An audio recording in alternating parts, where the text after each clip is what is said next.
அஸ்ஸலாமு அலைக்கும். வலைக்கும் சலாம்.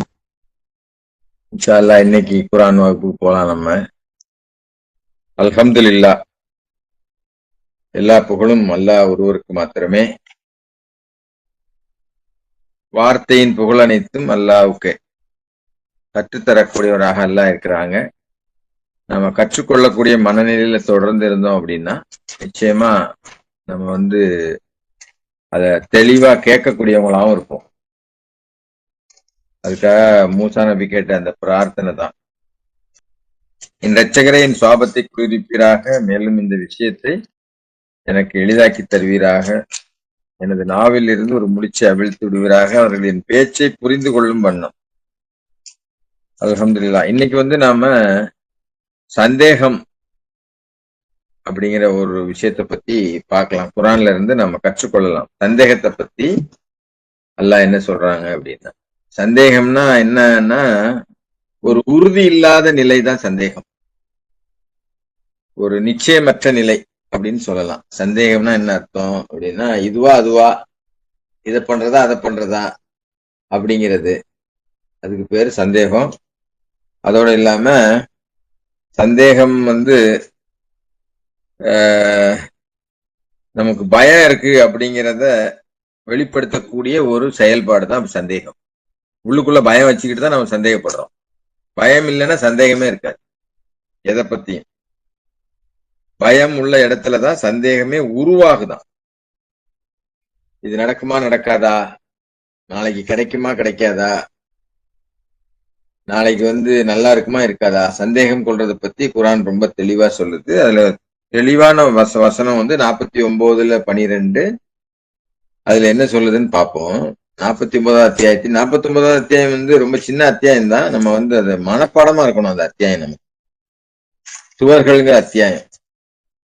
அதுல 12வது வசனம். இது எல்லாருக்குமே அடிக்கடி தெரிஞ்ச விஷயம்தான். அதை நம்ம டீட்டெயில்டா தெரிஞ்சுக்கணும். சந்தேகம் கொள்வதை பத்தி ரொம்ப நேரடியா சொல்லுது. 49வது அத்தியாயத்தின் 12வது வசனம். அஊது பில்லாஹி மினஷ் ஷைத்தானிர் ரஜீம். பிஸ்மில்லாஹிர் ரஹ்மானிர் ரஹீம். அதுக்கு உபதலைப்பே கொடுத்துக்கிறாரு. சந்தேகம் பாவகரமானது. நான் பேசுறது கேக்குதா எல்லாருக்கும்? கேக்குது பாய். சரி. அஊது பில்லாஹி மினஷ் ஷைத்தானிர் ரஜீம். பிஸ்மில்லாஹிர் ரஹ்மானிர் ரஹீம். நம்பிக்கை கொண்டவர்களே, உங்களைத்தான் எந்த சந்தேகத்தையும் நீங்கள் தவிர்த்து கொள்ள வேண்டும். எந்த சந்தேகத்தையும் நீங்கள் தவிர்த்து கொள்ள வேண்டும். ஏனெனில் ஒரு சிறு அளவு சந்தேகம் கூட பாவகரமானதாகும். நீங்கள் ஒருவர் மற்றவரை வேவு பார்க்க வேண்டாம், அன்றி நீங்கள் ஒருவர் மற்றவரை புறங்கூறவும் வேண்டாம். இது உங்களுடைய இறந்து போன சகோதரனுடைய மாமிசத்தை தின்பதைப் போல வெறுப்புக்குரியதாகும். நீங்கள் நிச்சயமாக இதனை வெறுப்பீர்கள். நீங்கள் கடவுளுக்கு அஞ்ச வேண்டும். கடவுள் மீட்பவர், மிக்க கருணையாளர். அதாவது இந்த வசனத்துல சந்தேகத்தையே தவிர்த்துருங்க அப்படின்னு ரொம்ப தெளிவா சொல்லுது. ஏன்னா சந்தேகம்ங்கிறது உண்மையை அடிப்படையாக கொண்டதில்லை. அது பயத்திலிருந்து வரக்கூடியது. பயம், சந்தேகம், அதனால ஏற்படக்கூடிய தவறான முடிவுகள் தான் நம்மளை பாவத்துக்கு கொண்டு போகுது. அதுதான் அந்த வசனம் சொல்லுது. சந்தேகப்பட்டாலே பயந்துதான், அது பாவத்துல தான் கொண்டு போய் விடும் அப்படின்னு சொல்லி. அதாவது சந்தேகப்படுறது கடவுள் மீது உள்ள, இறைவன் மீது உள்ள, அல்லாஹ்வின் மீது உள்ள நம்பிக்கையை நமக்கு குறைக்கிறது. குறையறதுனாலதான் சந்தேகம் வருது. அல்லாஹ் எனக்கு போதுமானவர், அது உணவளிக்கிறதா இருக்கட்டும், பாதுகாக்கிறதா இருக்கட்டும், நாம செய்யக்கூடிய செயல்களுக்கு அதாவது கிடைக்கக்கூடிய விளைவுகளுக்கா இருக்கட்டும். நம்ம ஏதாவது ஒரு செயல் செய்யறோம், என்ன ஆகும்? நம்ம நல்லது செஞ்சா நல்லதுதான் வரும். கெட்டது நல்லது செஞ்சால், நல்லது நினைச்சாலும் சரி, கெட்டது நினைச்சாலும் சரி, அதுக்குள்ள பலனா நமக்கு வரும். அதுல நமக்கு சந்தேகம் இருந்துச்சுன்னு வைங்க, அதுல சந்தேகமே இல்லைன்னு வைங்க, கண்டிப்பா அது மாதிரிதான் வரும். ஆனா நம்ம என்ன சொல்றோம், நான் பண்றதெல்லாம் கெட்டது, ஆனா நல்லது வரும் நான் எதிர்பார்க்கறது, அது எந்த விதத்துல நியாயம்? அதனாலதான் சந்தேகம் அதிகரிச்சா இறைவன் மீது நம்பிக்கை இல்லாமல் போய் மன அமைதி இல்லாம இருக்கும். நம்ம மன சாந்தியா இல்ல அப்படின்னாலே நம்ம சந்தேகத்துல இருக்கோம், பயத்துல இருக்கிறோம், அல்லாஹ் மேல நம்பிக்கை குறைவாக இருக்கிறோம்னு அர்த்தம். நான் அல்லான்னு சொல்லிக்கிட்டே இருக்கேன், நான் தொழுகிறேன், நான் துவா பண்றேன், நான் காலையில எழுந்துச்சு தொழுகிறேன், நான் மத்தியானம் எழுந்துச்சு தொழுகிறேன், நான் பொழுதனையும் சொல்லிக்கிட்டே இருக்கிறேன். ஆனா எனக்கு மனசு படபடன்னு வருது, எனக்கு ஒரு மாதிரியா இருக்கு, எனக்கு பயமா இருக்கு அப்படின்னு சொன்னோம்னா நம்பிக்கை இல்லைங்கிறதுனுடைய வெளிப்பாடுதான்.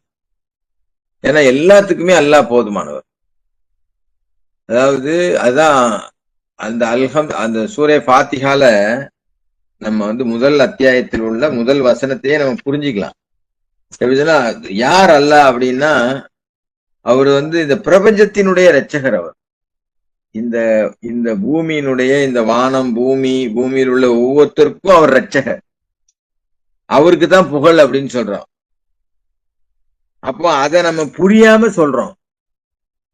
அப்படி புரிஞ்சிட்டோம்னா பயமே இல்லை, அமைதியா தான் இருக்கும் மனசு. என்ன நடந்தாலும் அமைதியா தான் இருக்கும். நம்ம பதட்டப்பட மாட்டோம், அச்சப்பட மாட்டோம். நம்ம ரொம்ப சலனம் இல்லாமல் இருப்போம், அமைதியா இருப்போம். அல்ஹம்துலில்லாஹ், எதை எடுத்தாலும் அல்ஹம்துலில்லாஹ் சொல்லணும். நல்லது நடந்தாலும் அல்ஹம்துலில்லாஹ் சொல்லுவோம். நமக்கு கெட்டதா தெரியும், ஆனா அல்லாஹ் நமக்கு கெட்டது செய்யறதே இல்லை. அது நம்ம புரிஞ்சுக்கணும். அது நமக்கு தான் அது கெட்டதா தெரியுது, ஆனா அல்லாஹ் நமக்கு கெட்டது செய்யறது இல்ல. அல்லாஹ்வின் புறத்துல இருந்து நல்லதுதான் வருது. நாம ஏதோ தவறு பண்ணிருக்கிறோம், நாம ஏதோ தவறா எண்ணி இருக்கோம், இல்ல தவறா பேசி இருக்கோம், இல்ல தவறா செஞ்சிருக்கோம் அப்படின்னா தான் கெட்டது நமக்கு வரும். அதுக்கு நம்ம பாவ மன்னிப்பை தவிர வேற வழியே கிடையாது. பாவ மன்னிப்பு அது சில விஷயங்கள் நம்மள பாதிக்கலாம். மனசளவுல, உடல் அளவுல, நம்ம உறவு அளவுல பாதிப்பு ஏற்படலாம். அப்போ நம்ம என்ன பண்ணணும்? அஸ்தக்ஃபிருல்லாஹ் தான், நல்லதான் மன்னிப்பு கேட்கணும். அதனாலதான் அந்த மாதிரி விளைவுகள் ஏற்படுது. நோயை கொண்டு உங்களை சோதிக்கிறது எதுக்குன்னா, நீ என்ன நினைக்கிறதுக்கு நல்லா சொல்றாங்க. இதை நம்ம புரிஞ்சுக்கிட்டோம் அப்படின்னா அங்க பயப்பட வேண்டியதில்லை, சந்தேகப்பட வேண்டியதில்லை. யாரையுமே எதுக்காகவுமே சந்தேகப்பட வேண்டியதில்லை. விஷயத்துக்கு வருவோம் நம்ம இன்ஷால்லா. அந்த 49:12 சந்தேகம், இறைவன் மீது நம்பிக்கை இல்லாததுதான் சந்தேகம், நம்பிக்கையோட இருக்கிறது அமைதி. நம்ம அல்லாஹ் மேல நம்பிக்கை இருக்கிறோம் அப்படின்னா யாரை பத்தி நம்ம பேசவே மாட்டோம். நம்ம எப்பவுமே அடுத்தவங்களை பத்தியே பேசிட்டே இருக்கிறோம் அப்படின்னு சொன்னா நம்ம மனசுல நிறைய சந்தேகங்கள் இருக்கு, பயம் இருக்கு, செல்ஃபிஷ் இருக்கு. நம்ம சுயநலமா இருக்கிறோம். அதுதான் அந்த வசனம் சொல்லுது, பாவம் கொண்டு போகுது. நான் சொன்னேன் இல்லையா உங்களுக்கு முதல்ல, பயம், சந்தேகம், தவறான முடிவுகள், நம்மளை பத்தியோ மற்றவங்களை பத்தியோ செயல்பாடுகளை பத்தியோ ஒரு விஷயத்தை பத்தியோ, அதுதான் பாவத்துக்கு கொண்டு போய் சேர்க்குது. நல்லா போதுமானவர் எல்லாம். அதாவது எதிரி படை துரத்திக்கிட்டு வருது. மூசா உன்னுடைய கூட்டத்தார்கள் சொல்றாங்க, இந்த வந்துருச்சு, கிட்ட ஏத்தால கடல் இருக்கு. அவர் என்ன சொல்றாரு மூசா? என் கூட அல்லாஹ் இருக்கிறாங்க அப்படின்னு சொல்றாரு. அதே மாதிரி அந்த குகையில முகமதும் அவருடைய தோழரும் குகையில ஒளிஞ்சு இருக்கிறாங்க. இதெல்லாம் நம்ம குரான்ல படிக்கிறோம். இப்ப அவங்க என்ன சொல்றாங்க? எதிரி படை கிட்ட வரைக்கும் வந்துச்சு, காலடி சத்தம் கேட்கறது. குரான்ல அப்படியே அதாவது சொல்லப்பட்டிருக்கு. அப்ப அவர் என்ன சொல்றாரு? நம்ம கூட அல்லாஹ் இருக்கிறாருன்னு சொல்றாரு. நபி தன்னுடைய நண்பர்கிட்ட சொல்றாரு, அல்லாஹ் இருக்கிறாரு. இந்த மாதிரி நாம அல்லாஹ் கூட இருக்கிறோங்கிற உணர்வோட இருந்தா நம்ம சந்தேகமே படமாட்டோம். அல்லாஹ்வினுடைய இருப்பை நாம மறக்கிறதுனாலதான் சந்தேகம் வருது, பயம் வருது, துக்கம் வருது. அதனாலதான் நம்பிக்கையாளர்கள் அச்சப்படவும் மாட்டாங்க, துக்கப்படவும் மாட்டாங்கன்னு நிறைய இடத்துல குர்ஆன்ல சொல்லப்படுது. ஒரு உறுதியான நிலைப்பாடு, அல்லாஹ் நம்ம கூட இருக்கிறாங்கிற உறுதியான நிலைப்பாடு நம்மள்ட்ட இல்லாம இருக்கிறது தான் சந்தேகம். உறுதி இல்லாத நிலை, அதாவது அல்லாஹ்வை நம்ம நம்பி இருக்கோம்னு சொல்றோம், உண்மையிலேயே நம்பி இருக்கமா அப்படிங்கிறது தான். உண்மையிலேனா அந்த நம்ம கூட அல்லாஹ் இருக்கிறாங்க எப்பவுமே, அதுல நம்ம உறுதியா இருக்கிறோமா அப்படின்னா எப்படி நம்ம செயல்படுவோம், எப்படி பேசுவோம், எப்படி நம்ம நினைப்போம், அதை நம்ம யோசிச்சு பாருங்க கொஞ்சம். இது ஏன்னா அல்லாஹ் குர்ஆன் நிறைய இடத்துல தாங்க மனசுல சந்தேகம் தாங்கி இருப்பவங்க என்ன செய்வாங்க, என்ன சொல்லுவாங்கன்னு நல்லா சொல்றாங்க நிறைய இடத்துல. நான் இந்த ஒரு வசனத்தை மட்டும் எடுத்து, இந்த நிறைய வசனம் இருக்கு இன்ஷா அல்லாஹ் நம்ம படிக்கலாம். அதாவது சைத்தான் நம்மள என்ன செய்யறனா, முதல்ல பயத்தை உருவாக்குறான்.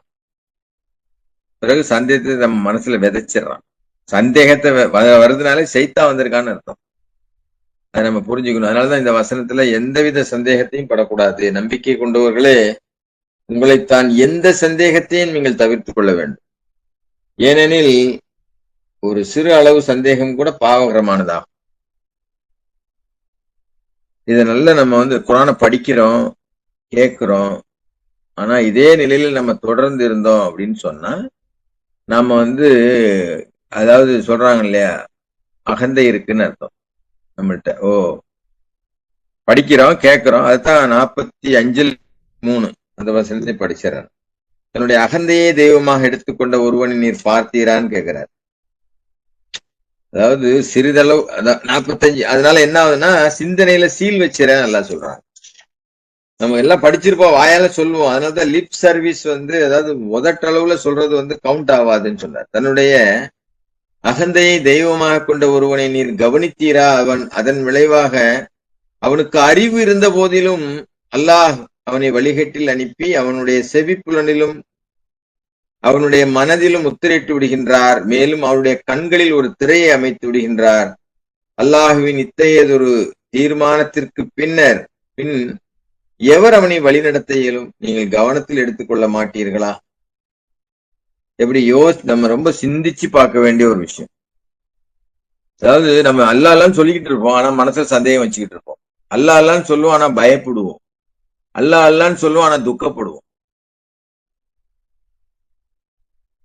துக்கப்படக்கூடாதா, பயப்படக்கூடாதா, சந்தேகப்படக்கூடாதா? இந்த கேள்வியெல்லாம் நமக்கு வருது. அல்லாஹ் நம்ம கூட இருந்தாங்கன்னா, நம்ம அல்லாஹ் கூட இருக்கிறாங்கிற நினைப்பு இருந்தா வருமா? அதுதான் நம்ம கேள்வி. அல்லாஹ் போதுமானவர்ங்கிற விஷயத்துல உறுதிப்பாடு இருந்தா நமக்கு அது வருமா? பயமோ சந்தேகமோ துக்கமோ வருமா? நான் போன தடவை சொல்லும்போது சொன்னேன், அமெரிக்கா எல்லா அரபு நாடுகளும் நம்புது என்னை பாதுகாப்பான் அப்படின்னு சொல்லி. ஆனா அவங்க அல்லாஹ்வை நம்பல. ஆனா ஈரான் இவ்வளவு பலன் இருக்குமா அப்படிங்கிறது அவங்களுக்கு இப்பதான் தெரியுது. எத்தனை நாள் ஆச்சு. ஒரு சின்ன நாடு ஈராக்க பிடிச்ச மாதிரி அமெரிக்காவை பிடிச்சிடலாம்னு நினைச்சான். ஆனா அவன் பிடிக்க முடியல. காரணம், இது அவனுடைய வலிமைன்னு சொல்ல மாட்டேன், இவங்களுடைய நம்பிக்கை குறைபாடு. மற்ற அரபு தேசத்தினுடைய மக்களுடைய அந்த அதிகாரத்தில் இருக்கக்கூடிய நம்பிக்கை குறைபாடு. அதை உணர்த்துறதுக்கு தான் எல்லாம் இந்த மாதிரி எல்லாம் காட்டுறாரு. அப்படிதான் நம்ம நான் எடுத்துக்கிறேன் அப்படிதான். அல்ஹம்துலில்லாஹ். அதனால நம்ம சந்தேகம்ங்கிறது மனசுல இருந்துச்சுன்னா சைத்தான் இருக்கிறான்னு அர்த்தம். அவன் நம்மளை ஏமாத்திருக்கான்னு அர்த்தம். அதனால பயம் ஒரு பாதுகாப்பில்லாத தன்மையை நம்மளுக்கு உணர்த்துது. அதை அதிகமா சிந்திக்க வச்சு சந்தேகம் அப்புறம் சண்டையில கொண்டு போய் விட்டுறது. அதுதான் நடந்துச்சு. இப்போ இவன் அணு ஆயுதம் வச்சிருக்கான். நான் ஒரு உதாரணத்துக்கு தான் அதையெல்லாம் சொல்றேன். நமக்கெல்லாம் பாதுகாப்பு இல்லை அப்படின்னு எல்லாரையும் சொல்ல வச்சு சண்டைக்கு இழுத்தான், சந்தேகப்பட வச்சு சண்டைக்கு இழுத்தான் பாருங்க. அதான் நடந்துட்டு இருக்கு. அதனால ஒரு குடும்பத்துல இந்த மாதிரி ஆயிருமோ, இவன் நம்ம பிள்ளைகளுக்கு இவ்வளோ நம்ம பிள்ளைங்க நம்மளை காப்பாத்துவாங்களா இல்லையா, இல்ல பிள்ளைங்களுக்கு எல்லாம் கல்யாணம் அந்த குறிப்பிட்ட நேரத்தில் நடக்குமா நடக்காதா, நம்ம இந்த மார்க்கத்துல இருக்கிறோமே, இந்த 19 குரூப்ல இருக்கிறோமே, இல்ல அல்லாஹ் மட்டும்னு இருக்கோமே, தனியா இருக்கிறோமே, ரொம்ப சொற்பமா இருக்கிறோமே, இறந்தா என்ன செய்வோம், இறந்தா என்ன நடக்கும், பிள்ளைங்களுக்கு எல்லாம் கல்யாணம் நடக்குமா நடக்காதா, இல்ல நம்ம எவ்வளவு சிரமப்பட முடியும், இப்படிலாம் நம்ம பயப்படுறோம், சந்தேகப்படுறோம். அல்லாஹ் போதுமானவர் இல்லையா? அல்லாஹ் அப்படி அந்த நம்பிக்கையாளர்களை நான் கேவலப்படுத்த மாட்டேன்னு சொல்றாரு. அதுல நமக்கு உறுதியான நம்பிக்கை இருக்குதா? அதை நம்மளை நாமே பரிசோதனை செஞ்சு பார்க்கணும். ரொம்ப ரொம்ப முக்கியமான ஒரு நிலைப்பா இது. அதாவது குர்ஆன்ல இருந்து நம்ம கற்றுக்கொள்ள வேண்டிய ஒரு விஷயமா இது இருக்கு. ஏன்னா பயம் இருக்கு இல்லையா, பயம் நம்மளை கொண்டு போய் எங்க கொண்டு போய் விடுன்னு சொல்ல முடியாது. பயம் இருந்தாலே சைத்தான் இருக்கான்னு அர்த்தம், சந்தேகம் இருந்தாலே சைத்தான் இருக்கான்னு அர்த்தம், துக்கம் இருந்தாலே சைத்தான் நம்ம கூட இருக்கான்னு அர்த்தம். அதான் நம்பிக்கையாளர்கள் சொல்லும் போது அல்லாஹ் நமக்கு இதை டைரக்டா சொல்றாரு, நம்பிக்கை கொண்டவர்களே உங்களைத்தான் எந்தவித சந்தேகத்தையும் நீங்கள் தவிர்த்துக் கொள்ள வேண்டும். ஏனெனில் ஒரு சிறு அளவு சந்தேகம் கூட பாவகரமானதாகும். இதே நான் இப்ப சொன்ன விஷயங்கள் எல்லாமே, அதாவது பிள்ளைங்களுக்கு கல்யாணம் ஆகட்டும், இல்ல இறந்த உடனே நமக்கு அடக்கம் தரக்கூடிய இடமாக இருக்கட்டும், இன்னும் நல்லது கெட்டது எதுவா இருந்தாலும், நம்ம அதாவது நமக்கு யார் வேணும், யாருடைய உறவு வேணும், அல்லாஹ்வுடைய உறவு வேணுமா, இல்ல பக்கத்து வீட்டுக்காரன் உறவு வேணுமா? பக்கத்து வீட்டுக்காரங்கிறது நான் என்ன சொல்றேன்னா, நம்ம சொந்தக்காரங்க, இல்ல ரொம்ப நண்பர்கள், நம்ம மட்டும் தனிமைப்படுத்துறோம் அப்படின்னு நம்ம நினைக்கிறோமா? அப்படி எல்லாம் நம்மளை விடமாட்டார். நம்ம நம்பிக்கை கொண்டவர்கள் எல்லாம் எல்லாம் ஒரு குடும்பம்னு சொல்றாரு. அந்த நெருக்கத்தை நம்ம தான் ஏற்படுத்தணும். நம்ம அதற்கான முயற்சியில தான் தொடர்ந்து இருக்கணும். அதுக்குதான் இரவிலும் பகலிலும் யார் இறைவனுடைய கட்டளைக்கு கட்டுப்பட்டு நடக்கிறாங்களோ அவர்களுடன் இருப்பதற்கு உங்களை நீங்களே கட்டாயப்படுத்திக் கொள்ளுங்கள் அப்படின்னு சூரா 18:28 எல்லாம் சொல்றாங்க. 49:10 சொல்றாங்க. இதே இந்த 12வது வசனத்துல 10வது வசனத்துல சொல்றாங்க, அசலான குடும்பம் எதுனா நம்பிக்கையாளர்கள் ஒரு குடும்பத்தின் அங்கத்தினர்கள் ஆவார்கள். உங்களுடைய குடும்பத்திற்குள் நீங்கள் சமாதானம் பேணவும் மேலும் அல்லாஹுவின் மீது பக்தி செலுத்தவும் வேண்டும், நீங்கள் கருணை அடையும் பொருட்டு. அதுக்கப்புறம் ஒரு வசனம் சொல்றாங்க, நம்பிக்கை கொண்டவர்களே உங்களைத்தான் எந்த சமூகத்தவரும் மற்ற சமூகத்தவர்களை பரிகாசிக்க வேண்டாம், கேலி செய்ய வேண்டாம்னு சொல்றார். ஏனெனில் அவர்களை விட அவர்கள் சிறந்தவர்களாக இருக்கக்கூடும். அன்றி எந்த பெண்களும் மற்ற பெண்களை பரிகசிக்க வேண்டாம், ஏனெனில் அவர்களை விட அவர்கள் சிறந்தவர்களாக. நீங்கள் ஒருவர் மற்றவரை கேலி செய்யவோ உங்களுடைய பெயர்களில் கிண்டல் செய்யவோ வேண்டாம். விசுவாசத்தை அடைந்துவிட்ட பின்னர் நீங்கள் தீய மெய்யாகவே கட்டதா எவரொருவர் இதன் பின்னரும் வருந்தவில்லையோ இவர்கள்தான் வரம்பு மீறியவர் ஆவார். அதனால ரொம்ப எளிமையா தெளிவா நேரடியா படிச்சா புரியுற அளவுக்கு கூடிய இந்த வசனம் தான் நான் திருப்பி 49 அத்தியாயத்தை அப்படியே பைஹாட்டா வச்சிருக்கணும்னு சொன்னேன். ஒரு ஒரு அதாவது நம்ம ஒரு மனப்பாடமா இருக்கணும் இந்த இதுல உள்ள விஷயங்கள். நமக்கு அப்பதான் நம்ம புறம் பேச மாட்டோம், கேலி பண்ண மாட்டோம், கிண்டல் அடிக்க மாட்டோம், சந்தேகப்பட மாட்டோம். ஆனா சர்வ சாதாரணமா நம்ம பண்ணிட்டு இருக்கோம் நமக்கு தெரியாமலே. அத அதெல்லாம் தப்பு இல்லைங்கிற மாதிரி நினைச்சு நம்ம பண்ணிட்டு இருக்கோம். நேரடியா நம்ம ஆள் இருக்கும்போது பேசுறது வேற, ஆள் இல்லாம இருக்கும்போது பேசுறது வேற. ஏன்னா நம்ம வாயிலிருந்து வரக்கூடிய ஒவ்வொரு வார்த்தைகளும் அது நல்லதோ கெட்டதோ அது நம்மளை பாதிக்குது அப்படிங்கறத நம்ம புரிஞ்சுக்கிட்டோம்னு வைங்க. அது நல்ல வார்த்தையா இருந்தாலும் சரி, தப்பான விஷயமா இருந்தாலும் சரி, தப்பான வார்த்தையாக இருந்தாலும் சரி. ஏன்னா அடி மனசுல எதையாவது நினைச்சு அதை வெளிப்படுத்தலைன்னா கூட அதற்கு நம்ம பொறுப்பாகிறோம் அப்படின்னு சொன்னா, வாயை திறந்து பேசும்போது நம்ம எவ்வளவு பொறுப்பாகிறோம். அப்போ நம்ம வாய் இருக்குங்கிறதுக்காக எது வேணாலும் பேசுறோம். நாக்கு நரம்பு இல்லைங்க, அதாவது எலும்பில்லாத நாக்கு என்ன வேணாலும் பேசும் அப்படின்னு நம்ம ஒரு நேரத்துக்கு ஒரு வாட்டி இந்த அரசியல்வாதியார் மாதிரி நம்ம பேசினா என்னத்துக்கு ஆகும்? பேச்சினுடைய அளவே குறைஞ்சிரும். அதனால இன்ஷா அல்லாஹ் நம்ம அந்த நிலையை எப்படி அடையலான்னு குர்ஆன் நமக்கு சொல்லுது. இன்ஷா அல்லாஹ் கடைசியில பார்ப்போம். இந்த வசனத்தினுடைய மிச்சத்தை நான் சொல்லி முடிச்சிடுறேன். 49:12 நாம அதாவது அல்லாஹ் மீது நம்பிக்கை வைக்கணும். அதாவது எதையும் உறுதிப்படுத்தாமல நம்பக்கூடாது. அதனாலதான் அல்லாஹ் 17:36 உறுதிப்படுத்தாமல் முடிவு எடுக்க கூடாது. நம்ம என்ன பண்ணிடுறோம், யாராவது யாரை பத்தியாவது யாராவது சொன்னா ஓ அப்படி இருக்குமோ அப்படின்னு நம்பிடுறோம். அதுதான் சந்தேகம். அதாவது எந்த செய்தியாக இருந்தாலும் அல்லாஹ் என்ன சொல்றாங்க, தெளிவா சொல்றாங்க 17:36 எந்த செய்தியாக இருந்தாலும் வாட்ஸ்அப்ல வருது எத்தனையோ அது நல்ல அது இயற்கை வைத்தியமா இருக்கட்டும், எவ்வளவோ விஷயங்கள் திரும்ப திரும்ப வந்துட்டு இருக்கு. அதெல்லாம் உண்மையா? நம்ம அதெல்லாம் உண்மைன்னு நம்பி ஆக்ட் பண்ணிட்டு இருக்கோம், ரியாக்ட் பண்றோம், அதை மத்தவங்களுக்கு சொல்றோம், ஃபார்வர்ட் பண்றோம். ஆனா நம்ம செக் பண்றோமா? பெரிய படிச்சவங்க தான் இதெல்லாம் பண்றாங்க. அதாவது உங்களுக்காக நீங்களே சரிபார்த்து கொண்டாலே அன்றி எந்த தகவலையும் நீங்கள் ஏற்றுக்கொள்ள வேண்டாம். நான் உங்களுக்கு கேட்கும் திறனையும் கண் பார்வையும் மூளையையும் வழங்கியுள்ளேன். மேலும் அதனை பயன்படுத்துவதற்கு நீங்கள் பொறுப்பாகின்றீர்கள். பூமியின் மீது நீங்கள் கர்வத்துடன் நடைபோட வேண்டாம். பூமியின் ஊடே நீங்கள் தொலை போட்டு விட முடியாது. தெரியும், நீங்கள் மலையைப் போல உயர்ந்து விடவும் முடியாது. கெட்ட நடத்தைகள் அனைத்தும் உம்முடைய இரட்சகரால் கண்டனம் செய்யப்படுகிறது. 17வது அத்தியாயத்தின் 38வது வசனம். கெட்ட நடத்தைனா நம்ம என்ன நினைச்சுக்கிட்டு இருக்கோம்? புறம் பேசுறது அதுல வருமா, கேலி பண்றது அதுல வருமா, சந்தேகப்படுறது வருமா அப்படின்னா எல்லாமே கெட்ட நடத்தைகள் தான். அல்லாஹ் ஏதோ அது வரம்பு மீறுதுன்னு சொல்றார். அல்லாஹ் மேல உள்ள நம்பிக்கை, அல்லாஹ் மேல நம்பிக்கை இல்லாம நாம செய்யக்கூடிய எல்லாமே, அதனாலதான் உறுதிப்படுத்தப்படாமல் எந்த முடிவும் எடுக்காதீங்க. யாரு என்ன வேணா சொல்லட்டும், கேட்டுக்கலாம், ஒன்னும் பிரச்சனை இல்லை. இப்ப நமக்கு அதாவது ஜும்மால ஏதாவது சொல்லிட்டாலே போதும், உடனே இப்படி மாத்தி சொல்லிட்டாங்க, நம்ம குதிக்க ஆரம்பிச்சிடறோம். அவருடைய கருத்து, உங்களை யார் எடுத்துக்க சொல்றது? சொன்னா சொல்லிட்டு போட்டோம், அவ்வளவுதான். நமக்கு அல்லாஹ் கற்றுத்தர போதுமானவர் இல்லையா?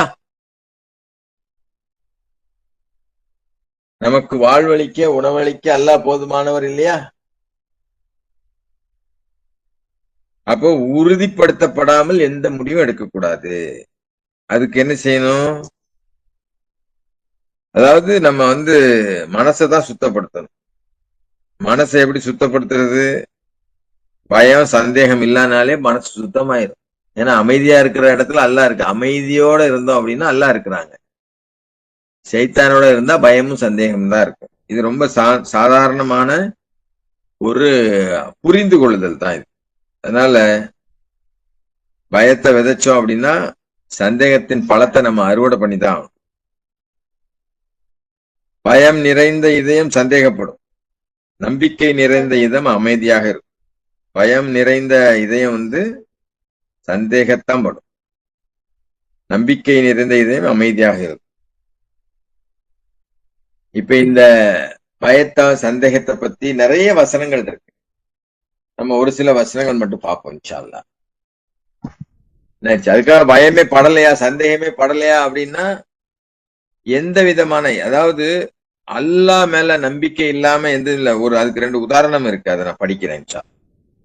அப்புறம் இந்த மாதிரி இல்லாம இருக்கிறதுக்கு என்ன செய்யணும் நமக்கு சொல்லித்தராங்க, உறுதிப்பாடு. அதாவது இந்த 17வது அத்தியாயத்துல 10வது வசனம் நினைக்கிறேன். ஒரு நிமிஷம். அவுது பில்லாஹி மினஷ் ஷைத்தானிர் ரஜீம். அதாவது 11:70 என்ன சொல்லு?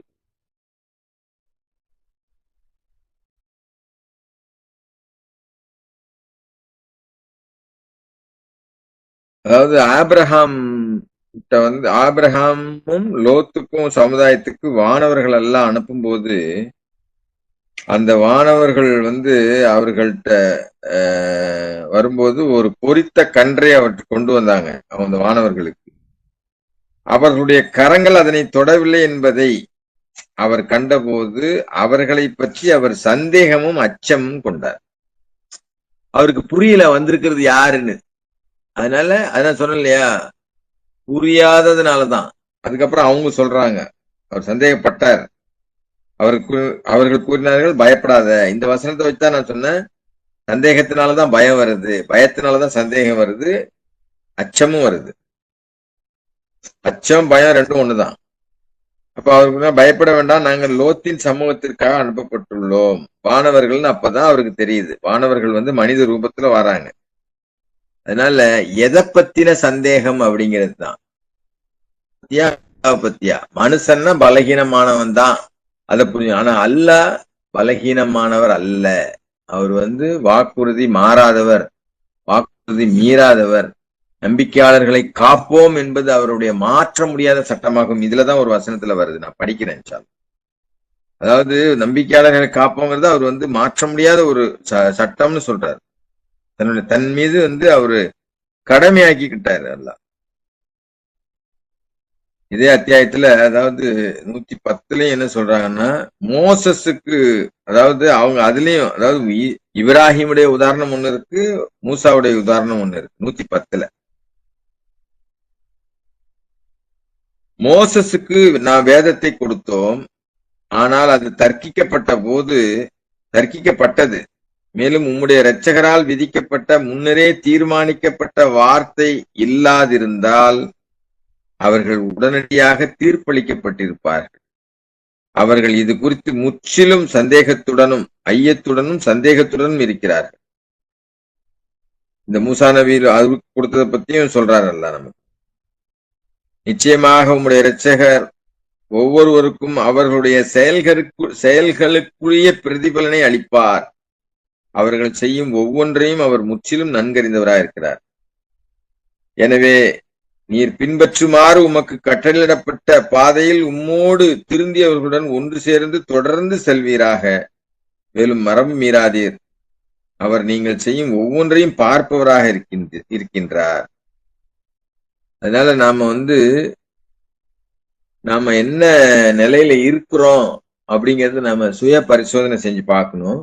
சந்தேகம், அதாவது உறுதிப்பாடு இருக்கிறதுக்கான வழிமுறைய 1999 சொல்றாரு.